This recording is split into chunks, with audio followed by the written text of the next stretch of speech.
నమో వెంకటేశాయ. ఏడుకొండలవాడ వెంకటరమణ గోవింద గోవింద. శ్రీ శ్రీనివాస శ్రీ వెంకటేశ గోవింద గోవింద. కలియుగ ప్రత్యక్ష దైవం శ్రీనివాస పరబ్రహ్మ అనుగ్రహ విశేషంతో శ్రీమద్భాగవతంలో నవమ స్కంధంలోని విశేషాలు యథాశక్తి తెలుసుకుంటున్నాం. నారాయణం నమస్కృత్య నరం చైవ నరోత్తమం దేవీం సరస్వతీం వ్యాసం తతో జయముదీరయేత్. శుకయోగీంద్రుల వారు పరీక్షిన్ మహారాజునకు వైవస్వత మనువు యొక్క వంశక్రమాన్ని గురించి వర్ణించి చెబుతూ అందులో ఇంకా శర్యాతి అనే పేరు కలిగిన ఆ మనువు పుత్రుని యొక్క చరిత్రని వర్ణిస్తున్నారు. ఇప్పుడు మనం నవమ స్కంధంలో 3వ అధ్యాయంలో ప్రవేశించాం. 1వ శ్లోకం. శ్రీ శుక ఉవాచ శర్యాతిర్మనవో రాజా బ్రహ్మిష్ఠః స బభూవః యో వా అంగిరసాం సత్రే ద్వితీయమః ఊచివాన్. శర్యాతి అనే పేరు కలిగినటువంటి కుమారుడున్నాడు. ఆ వైవస్వత మనువు పుత్రులలో ఇతడు కూడా చాలా గొప్పవాడు. బ్రహ్మిష్ఠ, వేదార్థ జ్ఞానం బాగా తెలిసినటువంటి వాడు. అలాగే యజ్ఞ సంబంధమైన ప్రక్రియలు బాగా అవగాహన ఉన్నటువంటి వాడు. శ్రౌత జ్ఞానం ఉన్నటువంటి వాడు.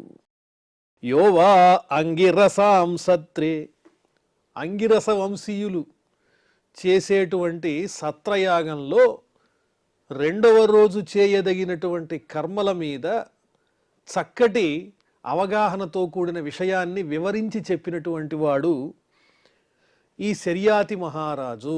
అంటే యజ్ఞయాగాల్లో జరిగే విషయాల మీద మంచి పట్టున్నది. అంగిరస వంశీయులైనటువంటి మహర్షులు సత్రయాగం చేస్తూ ఉంటే అందులో 2వ రోజు ఏ విధమైనటువంటి యజ్ఞకర్మను అవలంబించాలో అదంతా చెప్పినటువంటి వాడు ఈ శర్యాతి అని అతని గొప్పతనాన్ని గురించి వర్ణించి చెప్పారు. సుకన్యా నామ తస్యాసీత్ కన్యా కమలలోచన తయా సార్ధం వనగతో యగమత్ చ్యవనాశ్రమం. ఈ చరిత్రలు చాలా విలక్షణమైనవి, విచిత్రమైనవి. ఎన్నో పురాణాల్లో ఈ వృత్తాంతాలు మనకు కనిపిస్తూనే ఉంటాయి. ఒక్కొక్క పురాణంలో ఇదే సన్నివేశం ఇంకొంచెం ప్రత్యేకంగా వివరంగా చెప్పబడి ఉంటుంది. అందువల్ల సమస్తమైనటువంటి పురాణములను మనం ఎప్పుడైతే చక్కగా పఠించి అవగాహన చేసుకుంటామో, భారతము, భాగవతము, రామాయణము, పురాణ పరిజ్ఞానము ఇవన్నీ ఎప్పుడైతే సమగ్రంగా అధ్యయనం చేయగలుగుతామో అప్పుడు వీటి మీద ఒక సత్యమైన యథార్థమైనటువంటి జ్ఞానం ఏర్పడుతుంది. ఈ శర్యాతి మహారాజు వృత్తాంతం దేవీ భాగవతంలో కూడా వర్ణింపబడి ఉన్నది. ప్రస్తుతం శ్రీమద్భాగవతాంతర్గతంగా వ్యాస మహర్షి చెప్పినటువంటి వృత్తాంతాన్ని మనం అధ్యయనం చేసుకుంటున్నాం. ఆ శర్యాతి మహారాజునకు సుకన్యా అనే పేరు కలిగినటువంటి పుత్రిక ఉన్నది. సుకన్యా నామ తస్యాసీత్ కన్యా కమలలోచన. ఆ కన్యక కమలలోచన, పద్మముల వంటి నేత్రములు కలిగినటువంటిది. ఆమెతో కలిసి, కుమార్తెతో కలిసి ఆ మహారాజు గారు, శర్యాతి మహారాజు తన పరివారంతో కూడినటువంటి వాడై చ్యవన మహర్షి ఆశ్రమ సమీపానికి వెళ్ళాడు. అతనితో చతురంగ బలాలు వెళ్ళినాయి. అలాగే పుత్రిక అయినటువంటి ఈ సుకన్య కూడా తండ్రి గారితో కలిసి అరణ్యానికి వెళ్ళింది. అక్కడ సా సఖీభిః పరివృత విచిన్వంతి అంఘ్రిపాన్వనే వల్మీకరంధ్రే దదృశే ఖద్యోతే ఇవ జ్యోతిషి. తన స్నేహితురాలతో కలిసి అరణ్యంలో అలా అలా విహరిస్తూ ఉన్నది సుకన్య ఆ చ్యవనాశ్రమ సమీపంలో. అలా సంచరించేటప్పుడు ఒక విచిత్రం చూచింది ఆమె. ఎన్నో రకాలైన వృక్షాలనన్నింటినీ చక్కగా పరిశీలనగా, ఆసక్తిగా పరిశీలిస్తూ వెడుతోంది. అలా వెడుతున్నటువంటి సందర్భంలో ఒక పుట్ట కనిపించింది అక్కడ. ఆ పుట్టకుండేటువంటి 2 రంధ్రాల్లో నుంచి ఒక చక్కటి తేజస్సులు పైకి వెలువడుతూ ఉన్నాయి. 2 రంధ్రాల్లో నుంచి మిణుగురు పురుగుల్లాంటి తేజస్సులు పైకి వెదజల్లుతున్నట్లుగా కాంతి బయటకు వస్తోంది. ఆ పుట్టలో నుంచి 2 రంధ్రాల్లో నుంచి 2 తేజస్సులు పైకి వెదజల్లుతూ ఉన్నాయి. అది చూచేటప్పటికి ఆమెకు ఆశ్చర్యం కలిగింది. ఈ అరణ్యంలో ఏమిటి విచిత్రం? ఈ పుట్టలో నుంచి రంధ్రాల్లో నుంచి మిణుగురు పురుగుల్లాంటి ఈ తేజస్సు బయటికి వెదజల్లుతూ ఉన్నది. ఇదేమిటో తెలుసుకోవాలి అనేటువంటి ఆసక్తితో తే దైవ చోదితా బాల జ్యోతిషీ కంటకేన వై అవిధ్యన్ ముగ్ధ భావేన సుస్రావాసృక్తతో బహు. అంటే ఈ కన్యక కొంచెం చపలమైనటువంటి మనస్సుతో అదేమిటో తెలుసుకోవాలనేటువంటి ఒక ఉత్సుకత, ఆ ఉత్సుకతతో ముందు వెనక ఆలోచించకుండా ఒక పుల్ల తీసుకుని ఆ కంటకంతో ఆ 2 రంధ్రముల నుంచి వచ్చేటువంటి తేజస్సు మీద పొడిచింది. తే దైవచోదిత, భగవంతుని యొక్క సంకల్పం చాలా బలవత్తరమైనది కాబట్టి దైవము చేత ప్రేరేపింపబడినటువంటిదై ఆ బాల. బాల అనే ప్రయోగం అంటే ఆమె ముగ్ధ అని, అంటే ఉచితమైనటువంటి ఆలోచన చేసేంత శక్తి లేకపోవటం చేత ఆ తేజస్సులు వచ్చేటువంటి రంధ్రాల్లో ఈ కంటకంతో పుల్లతో గుచ్చింది. అవిధ్యన్ ముగ్ధ భావేన సుస్రావాసృక్తతో బహు. వెంటనే అందులో నుంచి రక్తం చిమ్మింది. ఆ రంధ్రాల్లో నుంచి రక్తం బయటికి చిమ్మింది. అది చూసేటప్పటికి భయం వేసిపోయింది.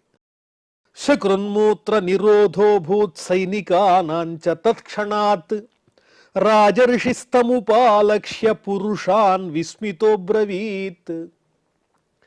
ఆ పుట్టలోనే ఆ మహర్షి చ్యవనుల వారు తపస్సు చేసుకుంటూ ఉన్నారు.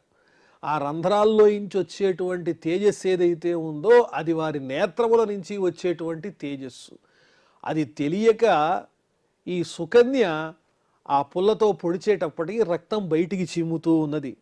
ఆ అపరాధం చేయటం వల్ల ఏం జరిగిందంటే ఆ అరణ్య ప్రాంతానికి వెళ్ళినటువంటి రాజుగారి పరివారానికి కానీ రాజుగారికి కానీ అందరికీ చివరికి అక్కడ ఉన్నటువంటి ఏనుగులు గుర్రాలు వీటన్నిటికీ కూడా మూత్రం రాకుండా ఆగిపోయింది. శకృన్మూత్ర నిరోధోభూత్. వెంటనే పొట్ట ఉబ్బిపోతోంది, మూత్రం నిరోధింపబడింది. ఎందువల్ల అంటే ఆ మహర్షికి జరిగినటువంటి అపచారం వల్ల.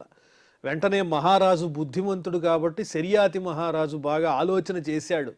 ఎవరి వల్లనో ఇక్కడ మహానుభావులైన వారికి అపచారం జరిగింది. ఆ అపచారం చేసిన వాళ్ళు ఎవరో చెప్పండి. ఇది తపస్విజనులు ఉండేటువంటి చోటు. ఈ ఆశ్రమమే చ్యవన మహర్షి ఆశ్రమం. ఎవరైనా ఏదైనా అపరాధం చేశారా వెంటనే చెప్పండి అన్నాడు.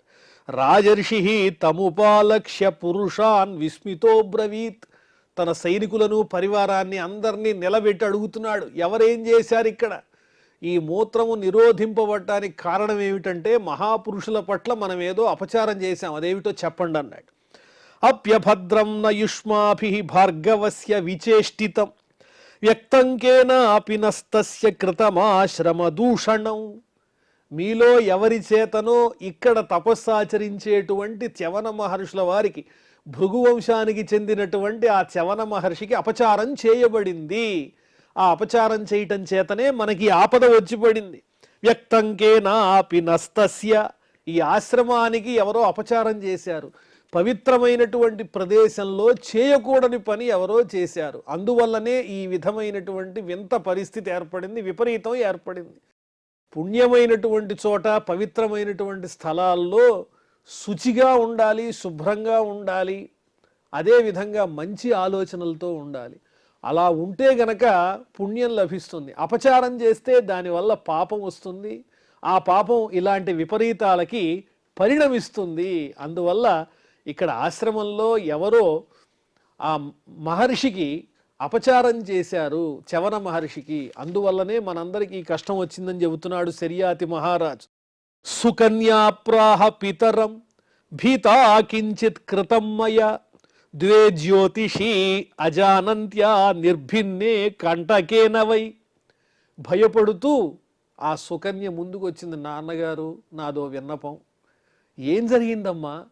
ఏం లేదు నాన్నగారు, అక్కడ పుట్ట రంధ్రంలో నుంచి 2 తేజస్సులు బయటకు వస్తూ ఉంటే నేనే పుల్లతో పొడిచాను, అందులో నుంచి రక్తం చిమ్మింది.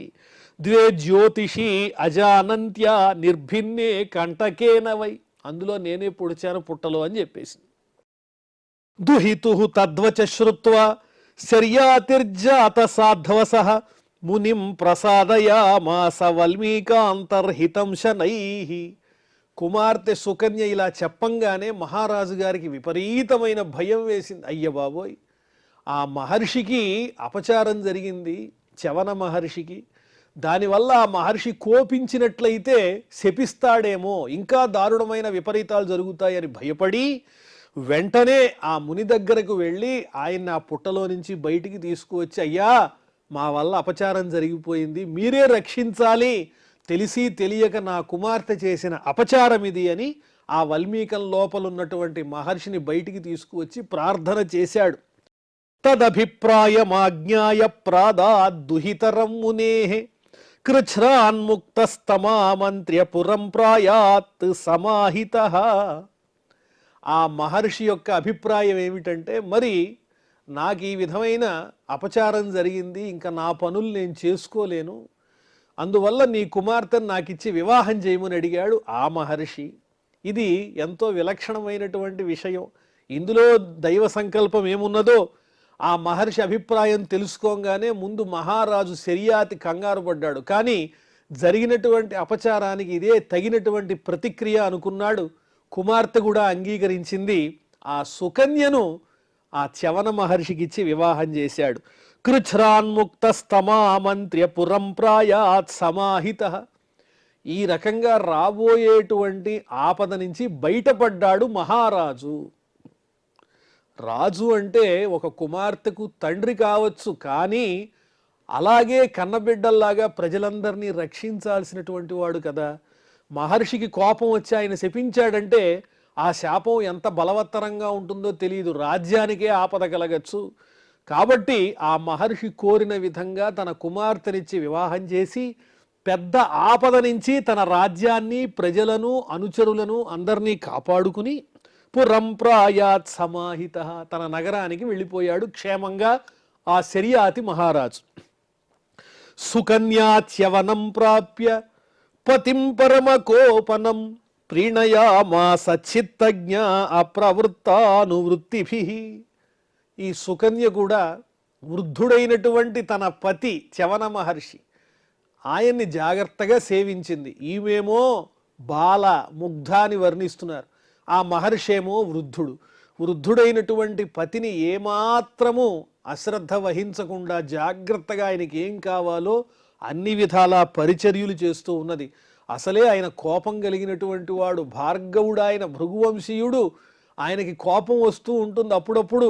ఆ కోపం వచ్చినప్పుడు నెమ్మదిగా ఆయన మనస్సు ఎరిగి జాగ్రత్తగా సేవ చేసింది. ప్రీణయామాస చిత్తజ్ఞ, ఆయన హృదయం తెలుసుకుని జాగ్రత్తగా పరిచర్యలు చేసింది. అప్రమత్తానువృత్తిభిః, ఆ మహర్షికి అనుకూలమైనటువంటి తన వర్తనములతో, నడవడికలతో ఆయనకు సంతోషాన్ని కలిగిస్తూ ఉన్నది. ఆ సందర్భంలో కస్యచిత్వథ కాలస్య నాసత్యావాశ్రమాగతౌ తౌ పూజయిత్వా ప్రోవాచ వయో మే దత్తమీశ్వరౌ. ఒకానొక సందర్భంలో చవన మహర్షి ఆశ్రమానికి అశ్విని దేవతలు వచ్చారు. కస్యచిత్వథ కాలస్య నాసత్యౌ అంటే అశ్విని దేవతలు వచ్చారు. తౌ పూజయిత్వా ప్రోవాచ, ఆ అశ్విని దేవతల్ని ఆ మహర్షి పూజించి ఈ విధంగా కోరాడు. ఆ చవన మహర్షి, నాకు చక్కటి యవ్వనాన్ని ఇప్పించండి అని కోరాడు ఆ మహర్షి.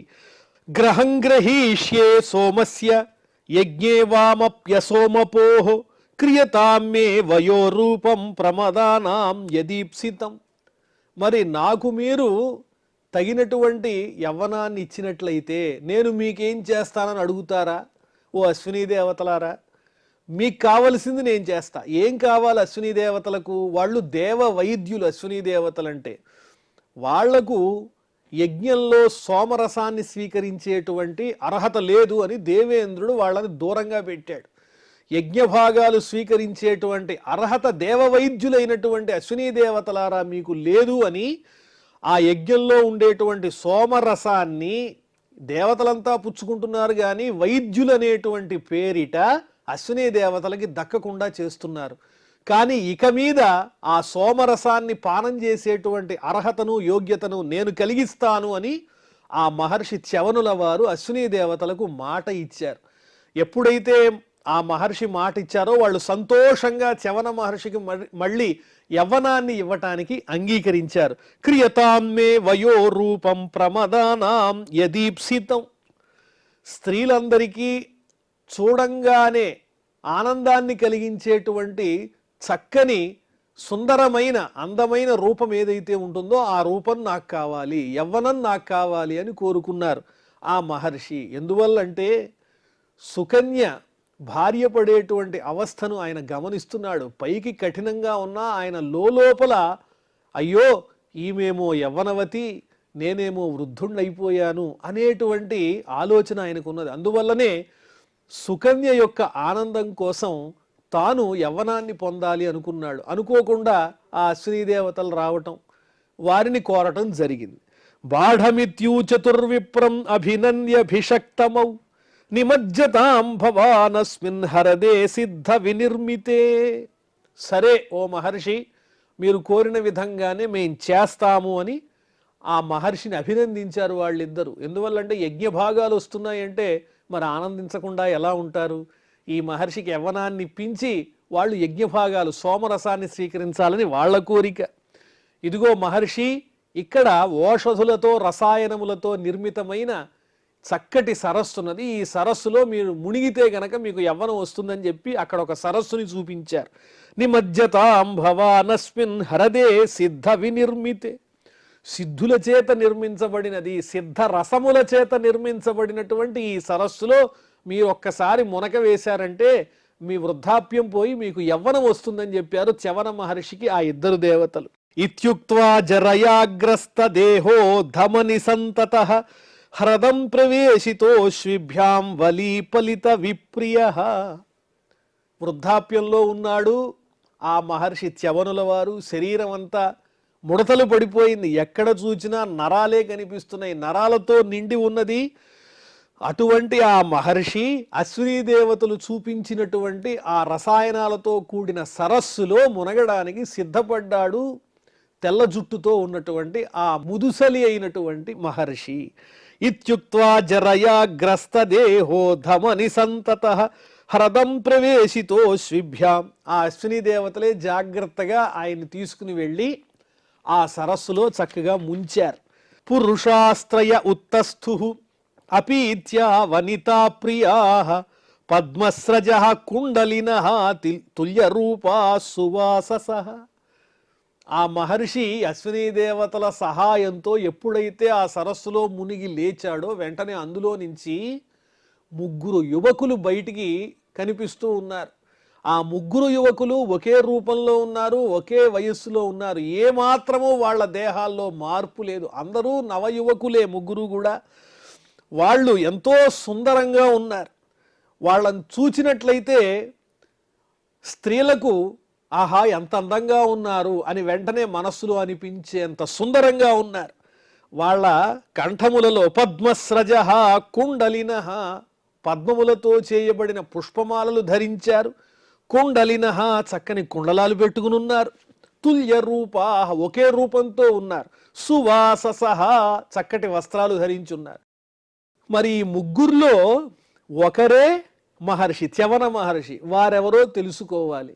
ఇది ఈ పతివ్రత అయినటువంటి సుకన్యకు ఒక పెద్ద పరీక్షేం కాదు. తాన్నిరీక్ష్య వరారోహ సురూపాన్ సూర్యవర్చసః అజానతి పతిం సాధ్వి అశ్వినౌ శరణం యయౌ. వెంటనే తుల్య రూపాల్లో ఉన్నటువంటి 3 యువకుల్ని చూచి ఈ యువకులు 3లో నా భర్త ఎవరు నేను ఎలా తెలుసుకోవాలి, ఇది భగవంతుడు పెట్టినటువంటి పరీక్ష అని అనుకుని అశ్విని దేవతలకు నమస్కారం చేసుకుంది. ఓ అశ్విని దేవతలారా, మీ అనుగ్రహం చేతనే నా భర్త యవ్వనవంతుడయ్యాడు. మీరే అనుగ్రహించి నా భర్త ఎవరో నాకు తెలిసేటట్టుగా చెయ్యండి అని ఆ అశ్విని దేవతల్ని స్తోత్రం చేసింది ఆమె. అజానతి పతిం సాధ్వి అశ్వినౌ శరణం యయౌ. అశ్విని దేవతల్ని శరణు కోరితే దర్శయిత్వా పతిం తస్యై పాతివ్రత్యేన తోషితౌ ఋషి మామంత్ర్య యయతు విమానేన త్రివిష్టపం. వెంటనే అశ్విని దేవతలు కూడా సంతోషాన్ని పొంది ఆమె చేసిన స్తోత్రానికి ఇదిగో ఇతడే నీ భర్త అని చ్యవన మహర్షిని చక్కగా ఆ సుకన్యకు అప్పగించారు. ఆమె పాతివ్రత్యానికి వాళ్ళు ఎంతో సంతోషించి ఆ మహర్షి గారికి వెళ్ళొస్తామని చెప్పి, చ్యవన మహర్షికి మేము వెళ్ళొస్తాం ఇంకా అని చెప్పి వాళ్ళిద్దరూ అక్కడి నుంచి బయలుదేరి స్వర్గానికి వెళ్ళిపోయారు. కాకపోతే ఇప్పుడు చ్యవన మహర్షి అశ్విని దేవతలకు సోమరసం వచ్చే విధంగా ఏర్పాటు చెయ్యాలి, వారికి యజ్ఞభాగాలు ఇస్తూ యజ్ఞాన్ని చెయ్యాలి అని ఆయన మనసులో సంకల్పం చేసుకున్నారు. యక్ష్యమాణోధ శర్యాతి చ్యవనస్యాశ్రమంగతః దదర్శ దుహితుః పార్శ్వే పురుషం సూర్యవర్చసం. తరువాత శర్యాతి మహారాజు తన రాజ్యాన్ని చేరుకున్నాడే గాని ఆయన మనసంతా చాలా గందరగోళంగా ఉంది. చ్యవన మహర్ష, ముసలివారు, కుమార్తెని ఆయనకిచ్చి వివాహం చేశాను, ఆమెమో పాపం బాల, ఎంత కష్టపడుతోందో అరణ్యంలో, ఎన్ని కష్టాలు పడుతోందో, ఆ భర్తకు సేవలు చెయ్యాలి కదా, ఇంత చిన్న వయస్సులో ఆ అరణ్యంలో పడరాని కష్టాలు పడుతూ ఉంటుందనుకుని తన కుమార్తెను చూడాలనేటువంటి ఒక కోరికతో, అలాగే ఒక యజ్ఞం చెయ్యాలి అని కూడా ఆయనకి సంకల్పం కలిగింది శర్యాతి మహారాజుకు. తదనుగుణమైనటువంటి సంభాషణ చెయ్యాలి మహర్షితో, చ్యవన మహర్షితో అని ఆలోచించుకుని కుమార్తెను చూడటానికి, ఆ యజ్ఞ సంబంధమైన విషయాలు మాట్లాడటానికి శర్యాతి మహారాజు మళ్ళీ ఈ చ్యవన మహర్షి ఆశ్రమానికి వచ్చారు కొన్ని రోజుల తర్వాత. దదర్శ దుహితుః పార్శ్వే పురుషం సూర్యవర్చసం. చ్యవన మహర్షి వృద్ధుడు కదా, ఈయన వచ్చి చూస్తే తన కుమార్తె అయినటువంటి సుకన్య పక్కన ఒక నవయువకుడు అందంగా కనిపిస్తున్నాడు. వాళ్ళిద్దరూ హాయిగా కబుర్లు చెప్పుకుంటూ ఉన్నారు భార్యాభర్తల వలె. ఆ యువకుడేమో సూర్యునితో సమానమైన తేజస్సుతో ప్రకాశిస్తున్నాడు. అది చూసేసరికి శర్యాతి మహారాజుకి చాలా కోపం వచ్చింది. రాజా దుహితరం ప్రాహ కృతపాదాభివందనం ఆశిషశ్చ ప్రయుంజానో నాతి ప్రీతమనా ఇవ. తన కుమార్తె అయినటువంటి ఆ సుకన్యను చూచి కోపంతో అంటున్నాడు. ఆమె పాదాల మీద పడి ఆశీర్వచనం అడిగింది తండ్రి గారిని, అయినా ఆశీర్వదించలేదు, ఆయనకు ఆ బుద్ధి పుట్టలేదు. అలాగే ఆయన మనస్సు సంతోషంగా లేదు, కోపంతో ఇలా మాట్లాడుతున్నాడు కుమార్తెతో. చికీర్షితం తే కిమిదం పతిస్త్వయ ప్రలంభితో లోక నమస్కృతో ముని యత్వం జరాగ్రస్తమ సత్య సమ్మతం విహాయ జారం భజసే అముమధ్వగం. ఎంత పని చేశావు నువ్వు, నీ భర్త అయినటువంటి ఆ చ్యవన మహర్షిని విడిచిపెట్టి వేరొక పురుషుణ్ణి నీవు వరిస్తావా, ఇది ఎంత తప్పు, మన వంశానికి ఎంత కళంకము. చికీర్షితంతే కిమిదం పతిస్త్వయ. ఇతడెవరో పరాయి పురుషుడు నీ భర్తగా మళ్ళీ స్వీకరింపబడ్డా. ప్రలంభితో లోక నమస్కృతో ముని. లోకమంతటి చేత నమస్కరించబడేంత తపశ్శక్తి కలిగిన ఆ ముదుసలి అయినటువంటి నీ భర్త చ్యవన మహర్షి నీ చేత పరాభవింపబడ్డాడే, ఆయన్ని తిరస్కరించి నీవు మరొక నవ యువకుణ్ణి భర్తగా ఎంచుకున్నావా. యత్వం జరాగ్రస్తమ సత్య సమ్మతం. వృద్ధుడైనటువంటి ఆ చ్యవన మహర్షిని భర్తగా స్వీకరిస్తానని అసత్యమైనటువంటి ప్రతిజ్ఞ చేసి నువ్వు ఇప్పుడు విహాయ జారం భజసే, ఆయన్ని విడిచిపెట్టి ఇతన్ని, ఈ పరపురుషుణ్ణి నీవు మళ్ళీ స్వీకరించావా, ఇది మన వంశానికి ఎంత అప్రతిష్ట అని కోపంతో ఊగిపోతున్నాడు శర్యాతి మహారాజు. అశ్వినీ దేవతల ప్రభావం చేత ఆ చ్యవన మహర్షి వృద్ధుడే ఇప్పుడు యువకునిగా మారిన విషయం ఆ మహారాజు తెలుసుకోలేకపోయాడు. కథం మతిస్తే అవగతాన్యథా సతాం కుల ప్రసూతే కులదూషణం త్విదం బిభర్షిజారం యదపత్రపాకులం పితుశ్చ భర్తుశ్చ నయస్యధస్తమః. నీ బుద్ధి పెడదారి పట్టిందమ్మా ఓ సుకన్య, వేరే విధంగా నీవు ప్రవర్తించటం తగదు, ఇది మన వంశానికి చెడ్డ పేరు తెచ్చేటువంటిది. నీకు సిగ్గు లేదా, సిగ్గుని విడిచిపెట్టి ఈ విధంగా నీ భర్త అయిన చ్యవన మహర్షిని విడిచిపెట్టి మరో పురుషుణ్ణి ఎందుకు నీవు చేపట్టావు. ఇది పితుశ్చ భర్తుశ్చ నయస్యధస్తమః. నీ భర్తకు కానీ ఇటు పుట్టింటి వారికి కానీ వారి వంశానికి మన వంశానికి కళంకం తెచ్చిపెట్టింది నువ్వు చేసిన పని. ఎంత ద్రోహం చేశావు, అసత్యమైనటువంటి ప్రమాణం చేసి ఆనాడు చ్యవన మహర్షి వృద్ధుడైనా అతన్ని భర్తగా స్వీకరించావు. ఇప్పుడు చిట్ట చివరికి ముదుసలైనటువంటి భర్తని విడిచిపెట్టి ఇంకొక పురుషుణ్ణి స్వీకరిస్తావా అని కేకలు పెడుతున్నాడు. ఏవం బ్రువాణం పితరం స్మయమానా శుచిస్మిత ఉవాచ తాత జామాతాత వైష భృగునందన.